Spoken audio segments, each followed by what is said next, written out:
Johnny Dollar. Monsieur Dollar, you will be amazed. You will be thrilled. Yeah, well, I think I've had all the thrills I need here in Paris. And who are you? I, monsieur, am the night clerk here in the hotel. Oh, well, what's all the excitement about? Monsieur Dollar, I have the telephone call for you, and monsieur... Yeah. It is wonderful. It is the long distance. It is the transatlantic. A transatlantic call. From the, what you call the United States. Well, bully for you. But across the ocean. It must be the most important. Yeah, well, put them on and we'll see. Oui, monsieur. Hello? Johnny? That's right. George Reed here. Well, George. All right, clerk, you can get off the line now. What, Johnny? You hear me? Clerk? Oh, monsieur. Go on, hang up. Very well, monsieur. Now, George, you get my cable report on the only jewels? Yes, you did a great job in spite of all the money you threw around. I mean, what you gave that man de Marsac. But listen, I'm glad I caught you before you left. I'm flying on back tonight. See you in Hartford in the morning. No. What? Contact Mr. Maurice Rigaud there at our Paris office. Oh, what about? Getting those jewels back to America? No, that's all taken care of. But in talking with him a minute ago, I happened to mention that you're there, so he wants you to stay around and see if you can help locate a Cellini medallion. Cellini, the famous Italian artist? Yes, and the medallion was stolen from the galleries of the Louvre 2 or 3 weeks ago. Priceless, so it has to be found and returned to them. Well, I'll do what I can, George. Good. Now, contact this man Rigaud at our office there immediately. Contact Rigaud, huh? That's right. But why do you say it that way? Because maybe I won't bother him. What? George, maybe I've got a better idea.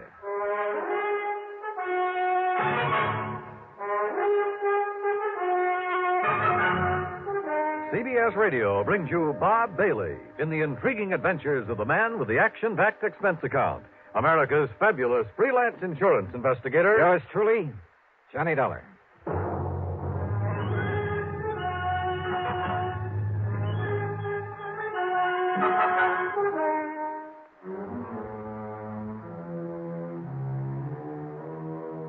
Expense account submitted by Special Investigator Johnny Dollar. The Floyds of England, North American office. Or maybe it's the Paris office. We'll see. Following is an account of expenses incurred during my investigation of the Embarcadero matter. Expense account item 1, a few francs. Call it 10 cents American for a telephone call. Not to Rigaud at Floyd's of England, but to my old underworld contact, Louis de Marsac, the strange little character who calls himself the Great Cat. Oui, Monsieur Dollar. C'est la Chagris. You most loyal, most faithful friend. Yeah, I'm sure. Are you living it up on that money I gave you for locating the only jewels for me? Alas, Monsieur, I have been most unfortunate. Only one small, what you call investment. And now... Easy come, easy go, huh? Oui, the 5,000 is gone. And I was so sure of this one. What kind of an investment, de Marsac? Well, even you would have been attracted. Oh, she was young. She was so beautiful. She? Oh, no. Oh, that Marcel. How could such a lovely vision deceive me so? Oh, I'm crushed, a man without hope. And Monsieur... Yeah? I'm also very, what you call, broke. Uh-huh. Think $100 might help to raise your spirits? $500? Oh, oui, Monsieur. But for what? 100. For some information. About what happened to the Cellini medallion. Oui, stolen from the Louvre. Oh, you know about it then? But of course. You know where it is? No. But for you, enemy, I will somehow find out. Good. But it may be dangerous, Monsieur. The people I will have to see, the cutthroats, I will have to pay for the information. But for you and the $400 you have promised me. Okay, $150. Want to call me when you've got the dough for me? No, if I bring the information to you, I can then collect for it right away. 200? I'll wait to hear from you. Okay, now, George, don't flip your lid over some more money for de Marsac. After all, he knows more about what goes on in the Paris underworld than any other man alive. And if in a day or two he can come up with the information I need, I'll put it this way. He saved the company a lot of time and money in the past, and I'm sure he can do it again. Also, if his poking around is as dangerous as he seems to... Yeah? Well, come in. De Marsac. Oh, oui, Monsieur de Chagris. Oh, a dangerous mission you send me on, is a fait accompli. But I only talked to you on the phone about an hour ago. I've wasted no time. You have the $300 for me? $150. You have the information? Oui, the Cellini medallion. Well? Well, it's on the way to your own country. On the way? How? Hidden away in the case of wine aboard the ship, the Klemper Hall, out of Le Havre. The Klemper Hall, huh? Destination? San Francisco. And when's it due to arrive there? Late tomorrow night. The cargo is many cases of wine. Yes, bottles of wine. The medallion is hidden away in one of them. You're sure of all this, Tomasak? But of course, one of me. Because if I fly all the way to San Francisco and find out you're giving me a wrong steer... Oh, no. How can you, my oldest, my dearest... Yeah, sure. Now, this means that someone over there is going to have to pick it up. Oui, at the warehouse at the pier. And Monsieur Frank Gestel. Gestel? You know? If he's the one I'm thinking of. A fence who used to operate in New York, but they can never pin anything on him? It must be the same. But in the shipload of wine, how'll he know which case has the Cellini medallion in it? Ah, by this mark, mon ami. Yeah? So. A tiny circle, yeah? With a Maltese cross in it. Oui, like so. Okay, Tomasak. I better pack up and catch a plane back to the States. Mon ami. Huh? Oh, yeah, sure. Here you are. 50, 100, 150. Oh, such a dangerous... Okay. 170, 90, 200. Ah, merci. Merci beaucoup. Bon voyage. Oh, success. Wait a minute. Huh? You dug up an awful lot of information in a very short time, Tomasak. Even about that mark on the case of wine. Oh, but of course, monsieur. You see, I put it there myself. You what? Oui, when I helped my friends to smuggle the medallion aboard the ship.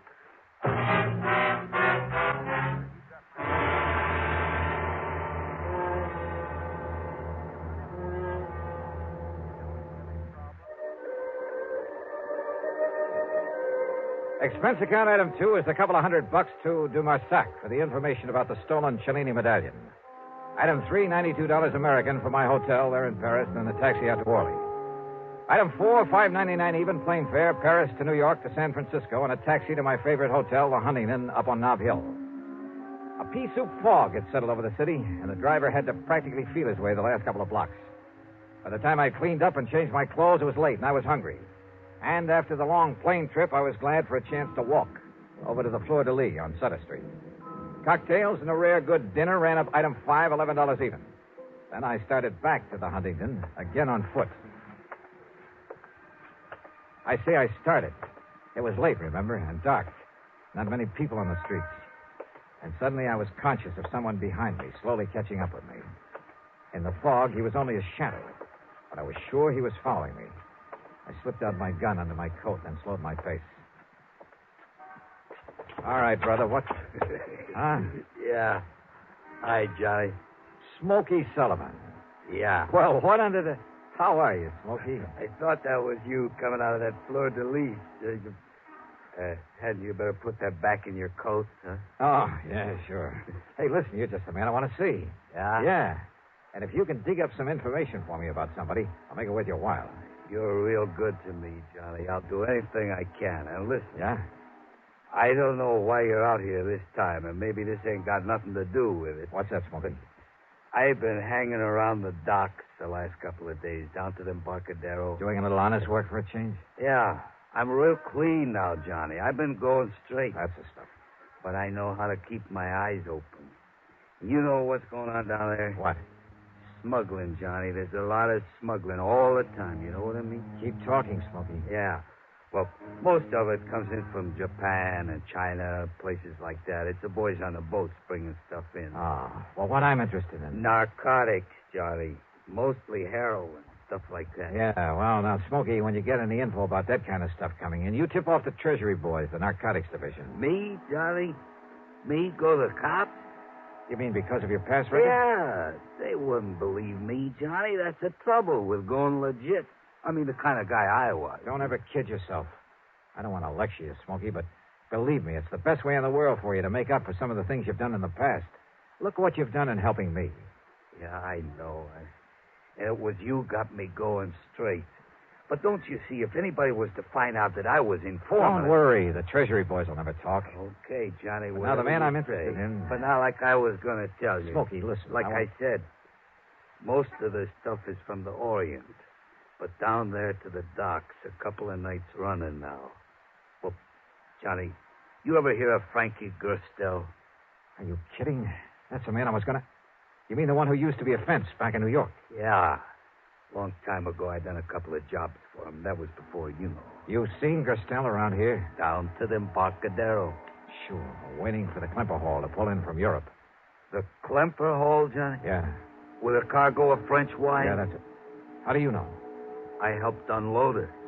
You what? Yeah, come in ahead of time, early this morning. And I got here too late. Huh? Or maybe I haven't. Come on, let's get on down to the Embarcadero.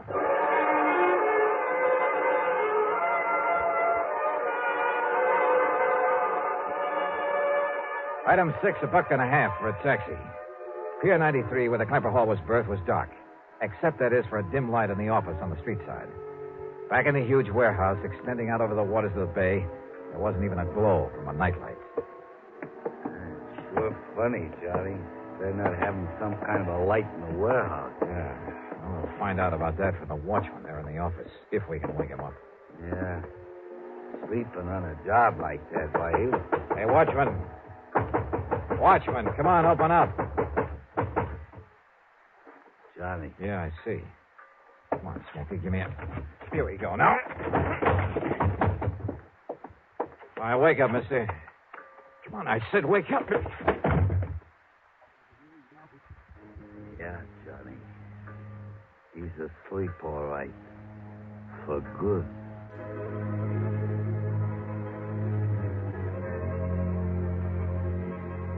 Fog-shrouded San Francisco, or the Embarcadero at night.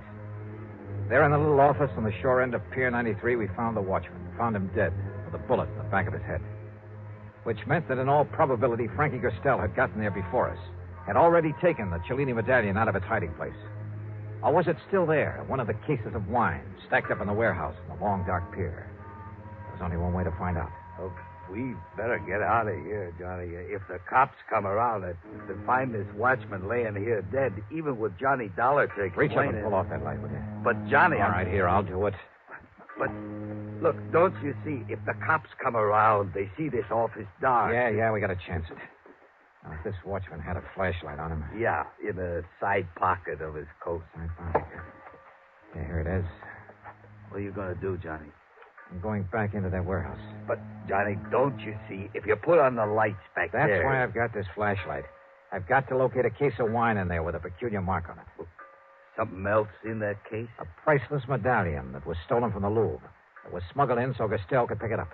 But if he's already been in here and taken it... Well, I got to make sure. Now, you wait right here. Johnny, if a prowl car comes down the street... Okay, shove the watchman's body under the desk. Turn the light on again and sit there in that chair with your hat pulled down over your face.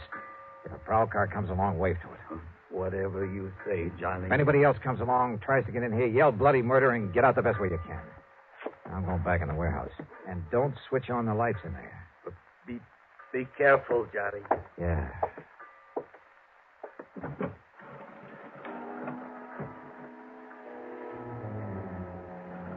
The light in the office, when Smokey turned it on again, made only a thin yellow line beneath the sliding door. It showed me nothing, but seemed only to accentuate the gloomy darkness of the huge warehouse. Cautiously, I felt my way to a pile of crates, stuck my head around the corner of it, and flicked on the flashlight for a moment to get the lay of the land. Bales, crates, packing boxes, and barrels filled the place. The cargo of the Klemper Hall. And there at the far end were the cases of wine I was looking for, hundreds of them. After mentally plotting a course through the mass of shipping, I turned off the flashlight and worked my way back to them in the darkness. Finally reached them. Yeah, when I tilted one of them, it gurgled slightly. I was about to flick on the light again when I realized that if Frankie had come here, if he'd killed the guard but hadn't left, and somehow I had to find the case with the identifying mark on it. I put on the light again, and there in front of me was a case that someone had pried open. The cinch bar was lying beside it. On one corner was the mark that... Someone. I heard someone else in there. Behind me. Behind one of the packing cases I'd felt my way around in the dark. I heard him again. So I picked up the cinch bar. And I waited. Then... Holy... At least I'd seen the flash of the gun. But again, I waited. Give up, Dollar. I've been here over an hour. I can see in here, but you can't. Now? Well, I can see the flash of your gun.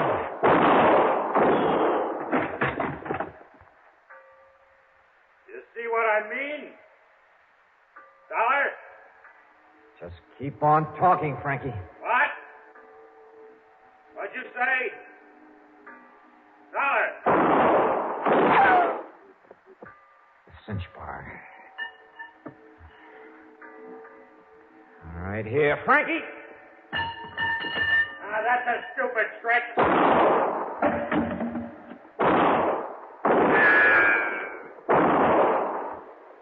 Too close. No, wait a... Hey, your last shot, wasn't it, Frankie?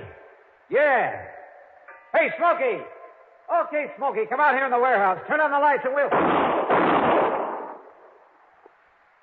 Didn't figure I had two guns, did you, Dollar? But you haven't. Not now. You're through. And by the time you can reload... Yeah, Smokey, put on the lights. I can use them now. No, Smokey, no. That's right. And leave them on. And, Dollar, I'm going to dig you out from behind those crates and kill you. You hear me, Dollar? You can't get away. Yeah, because now I see you. So I pull this trigger. Smokey. Johnny, I took the gun off the dead watchman. Are you all right, Johnny? Yeah. Are you all right? Yeah, sure I am. You saved my life, Smokey, thanks. Yeah, you're welcome, Johnny. But listen, the cops are coming. Yeah, I heard it. Well, then, Johnny... Stop worrying, Smokey. But don't you see... You're on their side now, remember? But if they... Yeah, I guess I am. Sure.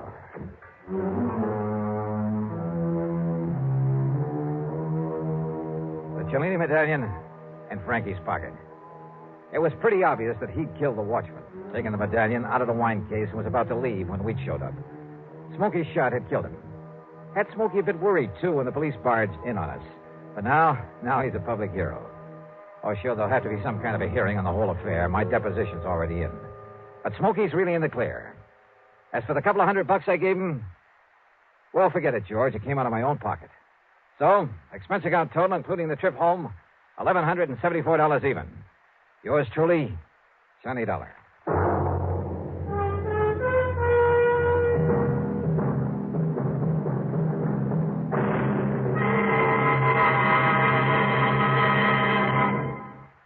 Now, here's our star to tell you about next week's story. Instead, let me say hi to 3 new CBS affiliates.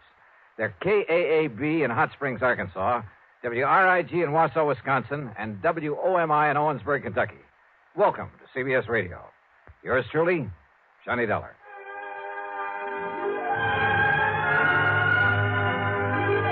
Yours truly, Johnny Dollar, starring Bob Bailey, originates in Hollywood and is written, produced, and directed by Jack Johnstone. Heard in our cast were Forrest Lewis, Vic Perrin, G. Stanley Jones, Tony Barrett, and Frank Gerstle. Be sure to join us next week, same time and station, for another exciting story of yours truly, Johnny Dollar. This is Dan Cubberly speaking. This is the CBS Radio Network.